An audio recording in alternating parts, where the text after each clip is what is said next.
Hey party people, and welcome back to MVM. And today I am talking about a game from BoardGameTables.com. It is Basketboss, and this is a game for 2 to 5 players. Plays in under an hour, and what you're going to be doing is bidding on basketball players. Some of them you may be very familiar with. They are from the women's and men's pros with some silly twists to them. But we're going to be playing over 6 seasons, bidding on those players and adding them. And during that time, different events will happen, but these players will age through their careers as we go along. It's got some real slick interactions on how this plays out. You got some advisors, maybe some corrupt referees. I don't know what this stuff is. Some of these things are very thematic that are going on, but I'm going to show you how it plays and give you my final thoughts on the game so that you can make an informed backing decision for yourself. All right, folks, let's get to the boards and talk about it. Okay, let's go ahead and dig in and show you how to play.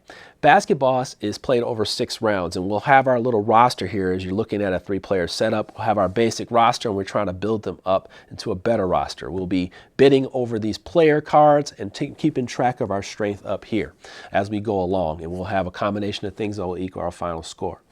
But we have our trophies over here on our left that will tell us the type of trophies we have. We have 10, 7, 4, 2, and then we also have 1. Those are ribbons. And then you also have the threshold for what type, how many cards are going to come out. I'll tell you a little bit about that as we go along. But over these 6 seasons, we'll have some rounds that have no conditions and other ones that have specific conditions that will kind of help how these things score out. They kind of give you some theme to the game. And then you have your advisors, and each round will all have advisors except for in the first round, and they will also help players how they bid and different things as well. But now I'm going to start doling out these cards. So this is determined by player count as well. I could have 2 up to 5 cards. So I'll just go ahead and pull out these cards. What I'm looking for is 2 things. I'm not paying attention to the strength up here for right now. I'm looking only for the money at the bottom of the card. Right now we have Young Dynasty. If you know NBA basketball or pro basketball, then you know who I'm talking about. We have Colby Brilliant, and now we're at $2. Colby Brilliant, do you know who that is? And then we have Ivan Allerson. Now we're at $3. So if we ever go above $3 right now, because we're in a 3-player game, and that's what the chart says, then we would stop. So we're at $3. We have Suzanne Flight. You know who Suzanne Flight is. And then finally, we have Jerry Best. And this is the reason why we're stopping. It's because we're at our cap. We have between 2 to 5 cards. And now we're into the offer and contracts part.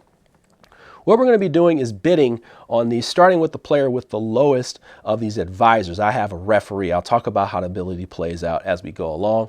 But we're going to go ahead and start the bidding. So I would start it at, let's just say I would start it at 2. And if you notice, I have less money. I have 2 less money in the setup.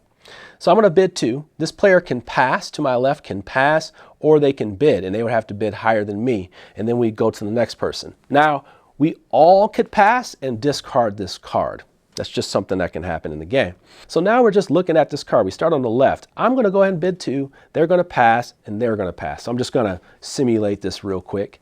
And I'm going to put this right here. I can put them in any slot I want, but I'm going to kind of pay attention to holding true to the positions. And this player here, they want Colby Bryant because, well, they see the stars and they're going to be playing over 6 rounds, so they kind of see where they're at the end of their career, but they also are paying attention to the money. So let's just say, I should have paid my money. And then let's say they paid $5 for this one. I don't know why they did, and they're going to kind of mess with their lineup as well. And then let's say this person was really smart and they bid $4. And they're kind of paying attention to my money. All right, so they'll pay $4 to get Iverson there. Everybody passes on Suzanne Flight, and then I bid $7 for Jerry Best, and I put him in here in this slot right here. I bid $7. Okay, so now here we are. We're going to determine our strength for our awarding trophies. So what we'll look at is the strength going across the stars. So 1, 2, 0, 5, 6. Okay, so then we also look at how many unique positions we have. So if I have, let's say, this covering this, it's not unique anymore. So once again, I have a total of 2, 5, 6, and then I would add my uniques. So it'd be 7, 8, 9, 10, 11, and I would put my spec at 11. and everybody starts at 10, and yes, you can go below that. So let's take a look at this character, this player here. So we have 1, 2, 3, 4, 5, and then they have all 5 unique positions, so they would be at 10. So orange would stay at 10. And then you have purple would be at 1, 2, 3, 4, plus 4 is 8, plus 5 unique positions is 13. So they would be ahead of all of us. Now, what happens in a tie? Well, for me specifically, in the first round, let's say an advisor, if you ever get a referee, I break ties. If someone tie with me, I break ties. But also, if other players are in a tie, whoever wins that tie, guess what? I get half the money rounded up. Okay, so pretty slick stuff going on there. And then the ties between these two, if no referee is in here, it goes to the person with the lowest advisor. So there's different ways that this stuff plays out. Now we're going to award trophies. So the person with the highest is going to get 4, and this is specific to the player count. They're going to get 4. The person that's blue is going to get the lower number, which is in second place, and orange gets nothing. It would tell us how many of these different trophies are involved. So like the 10 and the 7 wouldn't even be here. So we have our higher advisors, and I should say this. I skipped over it. This right here is important because let's say it was round 2. I'm paying attention to these events that are happening because, for example, the Union State's balance, it says receive +5 strength if your team has players of all 5 positions. So I stay true to the all 5 positions, so I get 5 more strength added to mine.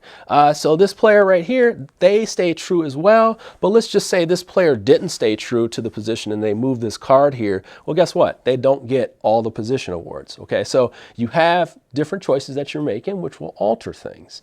This one here, it says players with 2 income get 4 income this season. So you would be paying attention to, so let's say that was in round 3. This would be Kobe Brilliant would get 4 money. So you're paying attention to all this stuff here. Oh, underdog. So each team loses 1 strength for each first place trophy they have. So this one here, we're paying attention to the smaller college teams, the weaker NBA teams, and they get their little time to shine, but this person, they lose a little bit there. So you're paying attention to that kind of stuff. Just to give you an idea of what you're kind of bidding for and why you're paying attention. But when we move on to hiring advisors, which is our third phase, we're going to pull all our advisor cards back, so in a future round, and then we would draft, starting with the person that's lowest, they would draft a card. Now, these advisors are also going to give you advantages as you go into the next round. So for example, this one here, the trainer, you may immediately age one of your players, and we're about to age players, but you may immediately age one of your players so that you can get to maybe the better part of their career. So maybe I want to do this like this and immediately age my player. Let's say I did that.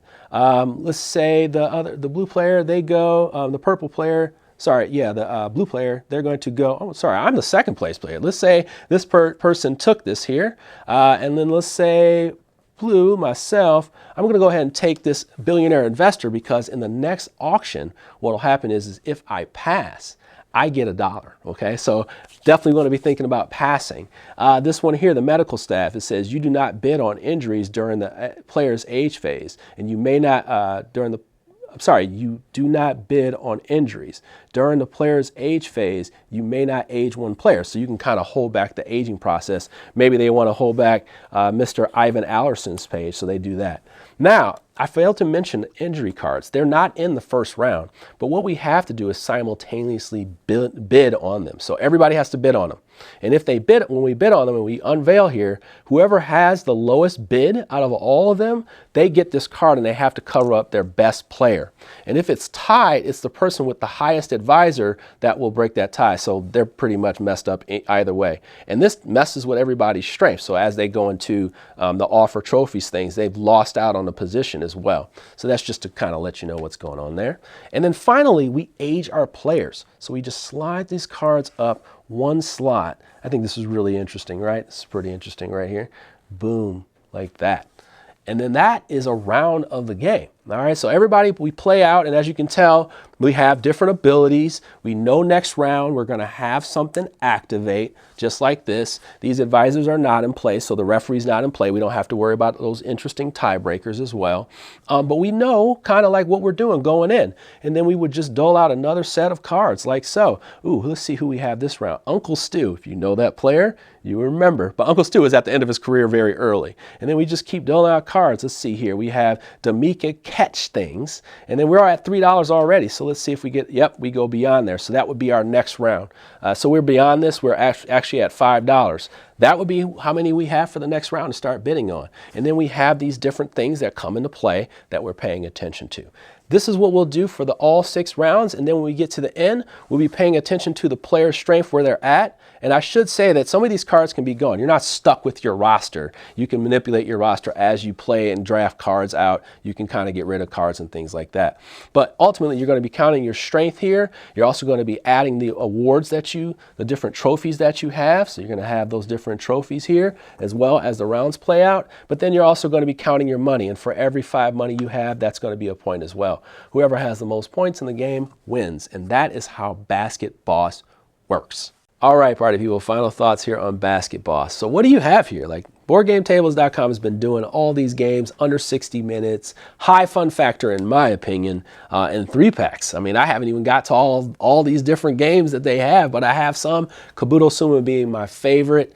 There's actually one game they had before the 3-packs. Oh, actually several, like On Tour, QE. So there's all these different games that I really adore in their line, but this is one of the 3-pack that I will probably be paying attention to the most based on what I've seen thus far.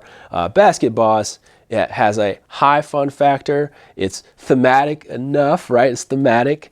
And if you like, drafting game, I mean, a bidding game with wrinkles to it, like different interesting wrinkles to it. This one has it. The seasons and how they play out and having the right advisors to kind of be part of certain things or not. And the way that it's really slick about the game is how the players age. And I just generally this feeling of putting these players in and kind of aging them in and out gives you some strategy. So there's just enough strategy. It falls in line exactly with what they do in all their other games. It's very easy rules to grasp, but there's definitely layers to what's going on. And that's something that you need to determine whether you're interested or not, because all my previews, I can never tell you what to do with your money.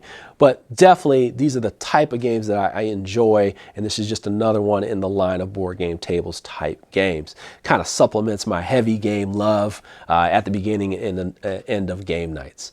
All right, folks, do you have any more questions about the game? You can ask me in the comments below. I'd like to thank BoardGameTables.com for sponsoring this video. And once again, thank you so much for your time. I really value your time. All right, folks, you have a wonderful day, and thank you for joining me on MVM. See you next time.